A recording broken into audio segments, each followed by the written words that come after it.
That party last night was awfully crazy. I wish we taped it. I danced my face. For my exploration of space, I chose to examine a college dorm room. Dorm rooms are a very interesting space because of how they all start out the same. A beginning dorm room is essentially an empty space with little to no decorations and sometimes furniture and sometimes not. This is essentially the start for every dorm room and every one. However, dorm rooms do not remain boring spaces for long. Many people choose to decorate their dorm rooms in bold or unexpected ways. This room, for example, shows likely a girl's room with intense floral decorations, among other things. An interesting thing about dorm rooms is how quickly they can be transformed from a neutral, empty space to reflect the characteristics and qualities of their owners. This room, for example, is likely a girl's room. It's very easy to tell the difference between girls' and guys' rooms while in college, as they feature highly different decorations.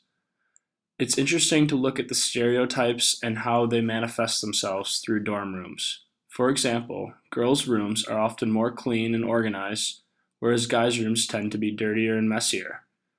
These rooms can reinforce stereotypes in an interesting way in a space that begins as a very neutral space and is transformed to reflect the owner.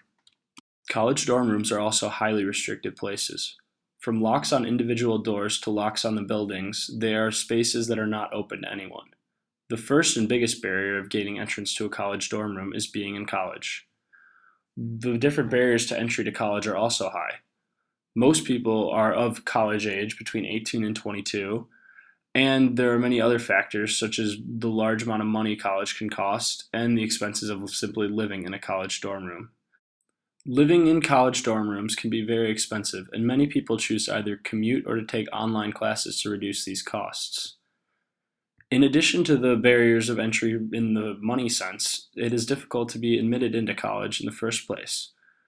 Test requirements, as well as grades in high school and many other factors, contribute people being admitted or excluded from college, and by extent, a college dorm. Overall, the space of a college dorm room is very interesting. It's a space excluded for most people, and that only a small select portion of the population, mostly between the ages of 18 and 22 and all enrolled in college, reside. Furthermore, the space all begins simple and uniform and drastically changes as the user resides in it and brings it up to what they desire it to be. The space can become neat, or in this case dirty, simple, or in many cases decorated, or it can transform in any way imaginable. However, the dorm room will always return to its same simple beginnings and will be ready to serve the next resident in the same way it served its previous one.